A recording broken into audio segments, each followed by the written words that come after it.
We're talking with Robert Sipe, the builder of the organ at First Presbyterian Church. It was installed in around 1976. Bob, why don't you tell us a little bit about the idea behind that organ? It's a rather unusual one. We use it all the time, and David Hurd has played an interesting recital. We heard a couple of weeks ago the first half of that recital, which was all Baroque music, essentially, and now the other half, which is essentially romantic, well, not essentially, it is definitely romantic music in Mendelssohn and Reger, and all seem to work pretty well. Now, how was that accomplished?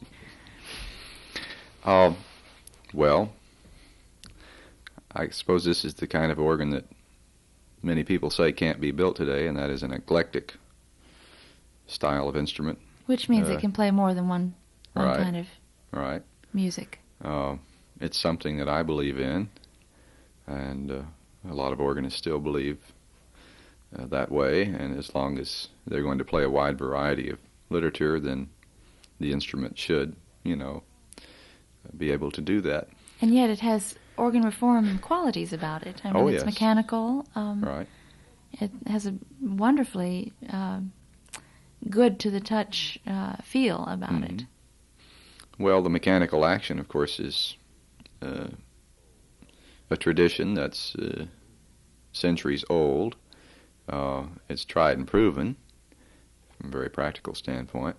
But the main thing is that, of course, the tracker action links the organist to the instrument directly, and there's more control of the musical qualities of the instrument for the musician. Do you feel pretty strongly about that? I mean, absolutely. I wasn't born a tracker backer. I came to believing this through experience in trying both electric action and mechanical action. The response of the instrument to the organist is very important. And this organ also came from there were some old elements there. In other words, there was a beautiful organ, which I never heard, actually. The former instrument in First Presbyterian Church was an Ernest M. Skinner organ of 1927 vintage. It was a rather inadequate instrument. It was distributed over 3 manuals, but only had about 25 ranks of pipes, which a lot of instruments in the period did. A lot of duplexing and borrowing from one division to the other. But I suppose the most noble quality of the instrument was its endurance. It had hardly ever given them a problem over a period of 50 years, and of course, however, was beginning to deteriorate, as most instruments of that type do. But its tonal inadequacies were very well realized and known, and they wanted to do something about this. So I was first approached about rebuilding the organ, and actually the approach that I took was, well, the instrument is worn out mechanically. The parts are obsolete. Why not replace them rather than try to rebuild them? And let's keep the part of the instrument that is in best condition, that is the pipe work. And of course, with modifications, we've incorporated most of the pipe work from the old organ into the new organ. And the new pipe work represents the brilliance in the upper work and a lot of the reed work that the old instrument didn't have. Yeah, I'd like to talk about some of the elements of the reform movement that are exemplified in this organ, but which began. In other words, I'd like to get us up north, talking about Canada and Boston. You were with Aeolian Skinner for a while, and I'd like to find out some things about that. First of all, maybe we should say that some of the big companies, and now all of them, literally all of them, are advertising that they do at least 2 kinds of organs. The old kind with electro-pneumatic everything, and what we call the old American classic eclectic organ. And then almost all of them are offering also mechanical organs, and this sort of began with Cassavant, who wanted to keep both feet in 2 kinds of building, and brought over Brunsuma from Germany to spearhead the organ reform movement in their own shop, which was some say a dismal failure, but in any case, they still are in business, and they've made a business out of doing both kinds of organs. Do you want to address yourself to that question? It's a pretty lengthy one. Well, I went to Boston in 1969 to go with the Ailey and Skinner Organ Company to do essentially the same thing. Yeah, introduce that company into the mechanical action organ building but field. You were already well known in this area. Yes. And, of course, the word spreads very fast in the organ world, which is small, for doing mechanical organs. And the one at St. Stephen in Mesquite was a trendsetter in this area, which I remember in the early 60s being taken to that organ and saying, now this is what's coming. This is the ideal. And look at what an innovator Bob Sipe is for doing this. And it provoked some good statements, did it not? Well, the Mesquite organ was, I guess, the first encased tracker organ in the Dallas area. And this was done in 1960. We completed in 1963. And in a very nice acoustical setting, and it was such a stark contrast to many other instruments around, which were larger and but unencased. And do you think that had something to do with the success of that organ? Not only the acoustics, because there are every now and then you run into a building with live and beautiful acoustics, but the modern nature, the architecture of that structure, which was so unusual, which I remember being struck by everything about it, the newness of the organ, sounds I had never heard, a way of approaching organ that was new and in this completely new setting, and I was just impressed for life. Can't tell you what an impression it made. Yeah, well, this was a very almost unreal setting.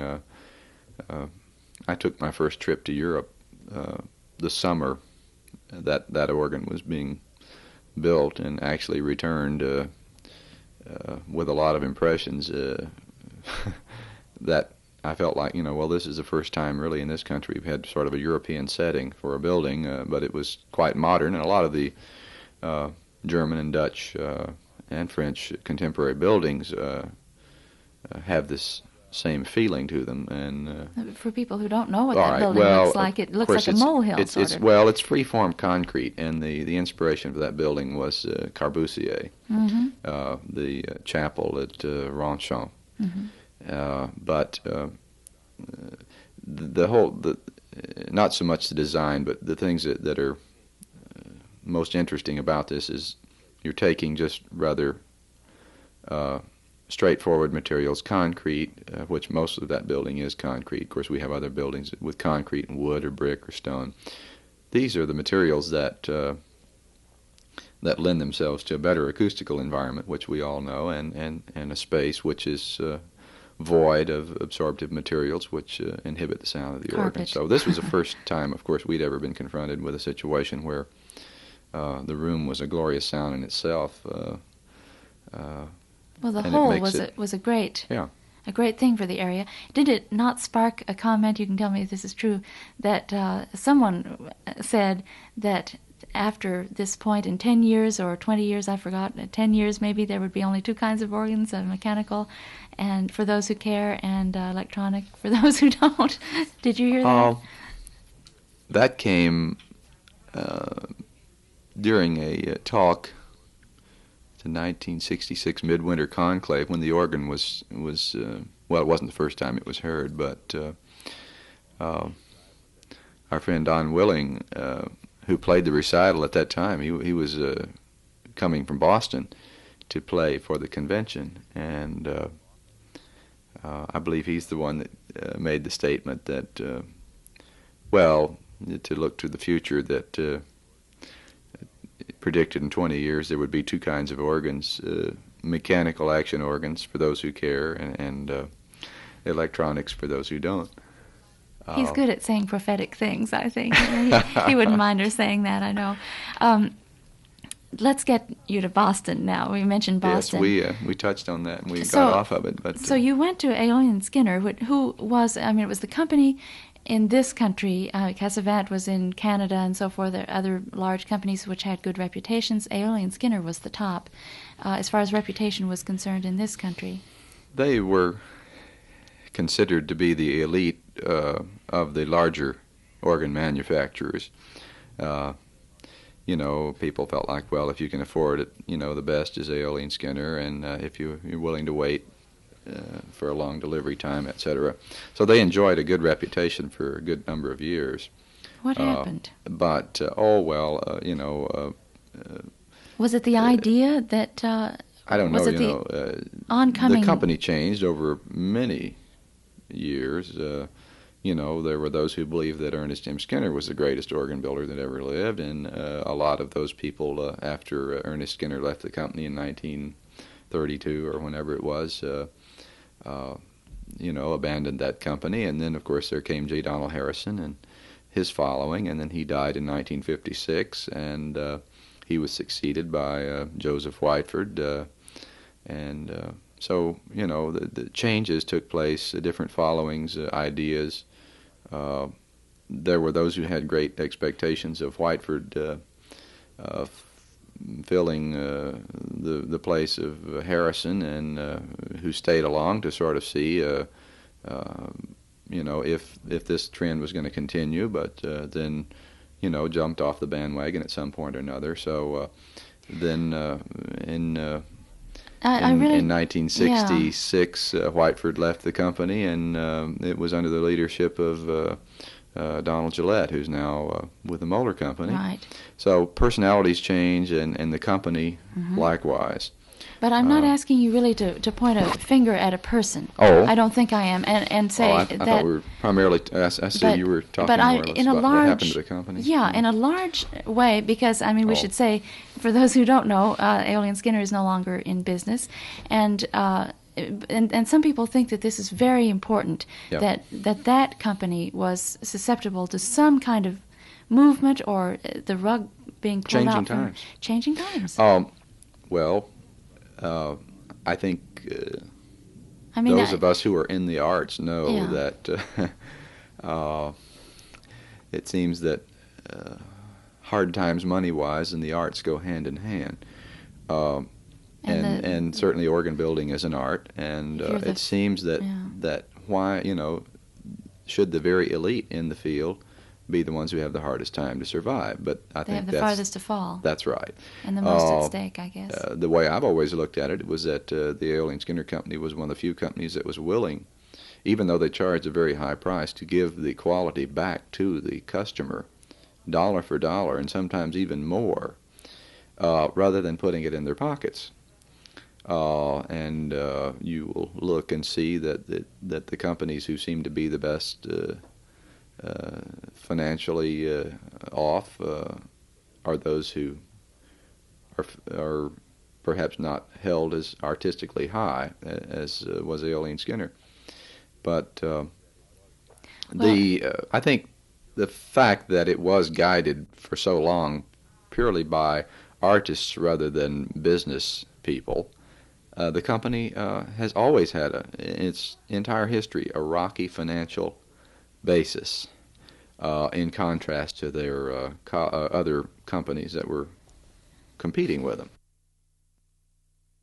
Some people say that the organ world is dead, and yet we've got at least 5 that I can think of right off the top of my head, organ builders, some of whom are really satellites, if you want to call them that, or people who have been associated with you who are in their own companies now. And the organ world, at least here where we sit, seems to be very vibrant and alive, and yet a lot of people are saying that the death knell is being sounded. And what do you think about that? Is there a world out there for all of us? What do we have to do to sort make of it? Cap off again, recapture where I left off with regard to Aeolian Skinner? I think there's a trend that's been set many years ago.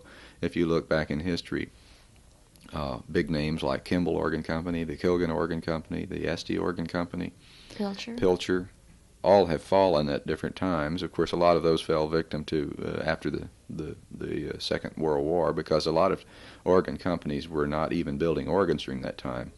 The Aeolian Skinner Aeolian Skinner Company during the Second World War was building ammunition crates and coffins. I'd heard that. But everybody knows what's happening with the economy today, and it's very hard for the small companies to manufacture. And when I speak of organ companies, in contrast to General Motors or somebody like that, organ companies are small, because the largest organ company I can think of right now only employs about 200 people. When I went to Aeolian Skinner, there were about 75 working there, and that diminished essentially down to a handful. And aren't the big companies in trouble? Well, they seem to be desperate. I don't know. With the kinds of changes that they're. I don't want to say. I don't really know. It would seem to me that they are, but you were asking about the smaller companies popping up here and that there is a great trend for that. And so I think the future is in the hands of the smaller builders, and mainly for one simple reason, that it's easier for the smaller the company, it's easier for them to survive.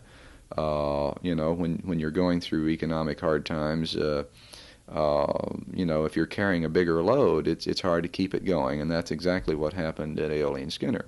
And yet, isn't there a danger for a small? I know there are dangers on both ends of the spectrum, but if you're a small company, it would seem to me frightening to, for instance, make a bid on a contract and then all of a sudden find that all of your prices of suppliers to you have doubled, and that you have underbid, and you have to work for a year, sometimes 2 years, because you're dealing in sometimes hundreds of thousands, but at least thousands of dollars. And isn't it easy to misjudge that? What protection Absolutely. do you have? Because if you have a long backlog of work and you're projecting over a 2 or 3 year period, I know some builders that are even quoting 5 years delivery. It's like playing Russian roulette. You don't know what your prices are going to be ahead. What has resulted in that is price escalation clauses, which are built into the contracts. We have one now. We didn't always. Aeolian Skinner was one of the first to ever have that, because of back in the early days, 20 years ago, they had it. It's something that saved the company on many jobs. Actually, they had to abandon that clause because most of their competition didn't have it, and that was the beginning of the end right there. I happen to know. So you're trying to hold a price over a 2 or 3 year period in an unpredictable economy. It's just almost impossible. But you see, that's what happens with a small company that takes on a lot of work. There's you automatically have backlog. It's not that it takes 2 or 3 years to build the instrument, but you're working your way through other projects in order to get to the current work. It's got to be scary. Yes, I know builders who will refuse to take on more than a year and a half or 2 years work, mainly because they don't want to think that far ahead. It has some merit. Mm-hmm. With regard to the smaller companies, we have probably half a dozen companies in the greater Dallas-Fort Worth area right now, and all doing interesting and varied work. And this is somewhat unusual, isn't it? Or do you think it's happening all over? I mean, yes. It seems to me that Dallas, because of a few people and the energy that we have put into the, I say we, only in a larger sense, because I don't mean me, but rather people like, Dr. Anderson at SMU. I mention him especially because he played a fantastic faculty recital last night over at SMU on an organ that is also very interesting and which gets a lot of exposure and was also kind of a trendsetter. That is the organ at Caruth Auditorium at SMU, the Aeolian Skinner. A lot of people have seen that instrument. Most people have, I think. And I'd like to ask you a few things about that one. I think, of course, what's unique about that organ, number one, it's the first really concert hall organ in the Dallas area. And a hall which was primarily designed around the organ. That was completed in 1965, and certainly at that time it was the most forward instrument, progressive instrument around. It, of course, is an electropneumatic instrument and has its drawbacks, but the tonal design of the organ is very good. Like I say, for the time it was installed, it still today holds its own against many. The organ was one of the best, if not the best, Aileen Skinner at the time. And it influenced me. I mean, yeah. My acquaintance with the Aileen Skinner Company really started. Of course, I knew some people, but it was since at the time that organ went in, I was in the employ of the university as sort of curator of the instruments, and the acquaintance with the Aileen Skinner staff that was putting in the organ and finishing it had a great influence on me, and this is where our relationship started.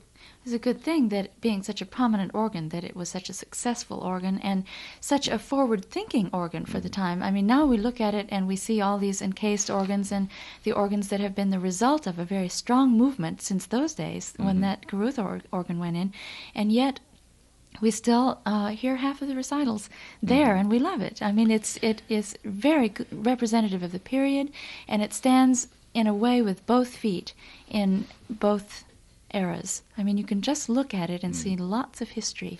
Yes, I think that, of course, my own personal wish is that that instrument could be a mechanical action organ, and I think Dr. Anderson now feels that way too. However, he is the one that can be credited with the success of that organ for what it was at the time. And what it still is. I mean, you can't take anything away. No. It's a beautiful, beautiful instrument. The room is very kind to the organ, and it's got good placement. Two of the most important factors in the success of any organ. Mm-hmm. If you had a contract that said, build the ideal organ, something you would really like to build, maybe something that wasn't particularly functional, you didn't have a committee saying, now it's got to play this, and it's got to play that, it's got to play certain literature, it has to play hymns, it has to do this and that. If they said, in your wildest dreams, build an organ that you would have just always secretly, in your dreaming late at night, thought would be fun to build, what would that be like? Oh, my. Or are you building it? I really don't know. Well, I shouldn't say that. I build the kind of instruments that I want to build. I don't think that I'm a victim of having to do what people force me to do, because I'm not of that mind. I have my own mind, my own ideas, and I think it's important. That's why we have so many different types of instruments. Quite often, we have organists telling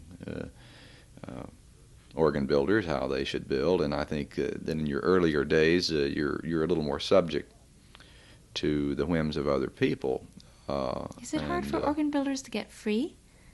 Well, I think it is. You have to subject yourself to a number of ideas, and you're under the influence of other people. You have to be in order to get started and get exposure.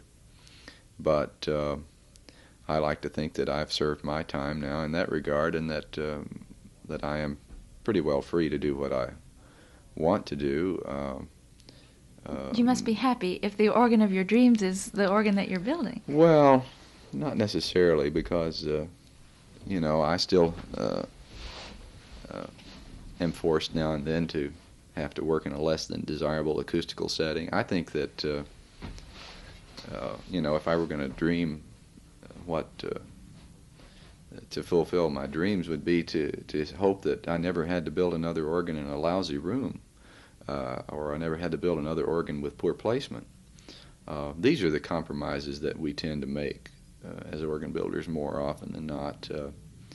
I know of another builder that told a group that we were both working with, competing against, I suppose, and this church was fully carpeted, and I later found out that the builder told them that, well, he would not install the organ unless they removed the carpet from the church, and I thought, well, that's very noble. I wish I had thought of that too. If we could have gotten together on it, we might have had a greater impact. Mm-hmm. And it's too bad. But of course, these things are sometimes solved later on down the line. One person has a different way of dealing with it than another. One has to be diplomatic, of course, and it takes all of us. Do you think we're going to survive? Well, I hope so. It's debatable. I think that the cost of organs is not getting any cheaper, and I think, of course, this results in fewer instruments being bought and fewer instruments being built. So it sort of looks like that only the very rich can afford a pipe organ, but there's still quite a bit of activity. I know we have ample work, always have had.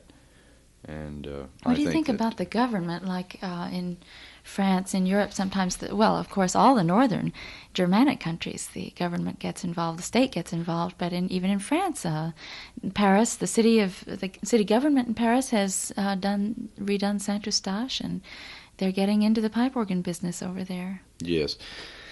It was very curious. I could see the distinct difference.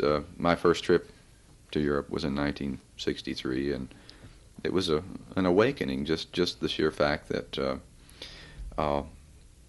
most of the organ concerts, which they were held daily. I mean, you could arrive in almost any town at any time of the day and find a billboard that said there's going to be an organ concert at this church or that church. And this was in the summer, of course, a lot of activities and festivals. But I was amazed to find that the churches would be packed for an organ concert. And then I also visited these same churches on Sunday morning, and find only a handful of people there for worship. That's right. Which is very disconcerting to me, but realizing that the instrument, I thought, well, how, are they supporting the instrument and keeping it in good shape and so forth? And of course, then realizing that it's church and state, right. and of classified course historic monument, and at that point, when it's classified, it goes out of the control of the church, really, and into the hands of the city government. And politicians have risen and fallen in Paris over whether or not a certain organ would be rebuilt. Now, that is really, the Communist Party comes out and says, now, we stand for the rebuilding of this organ, and the Conservative Party, the Giscard d'Estaing side, says, no, we're not going to do anything to it, and it's not our problem. And on the basis of that, candidates win or lose. And now I may be oversimplifying, but this really did happen, and I saw front page articles about what to do with that organ. The politicians and editorials all over the place were just arguing back and forth about what.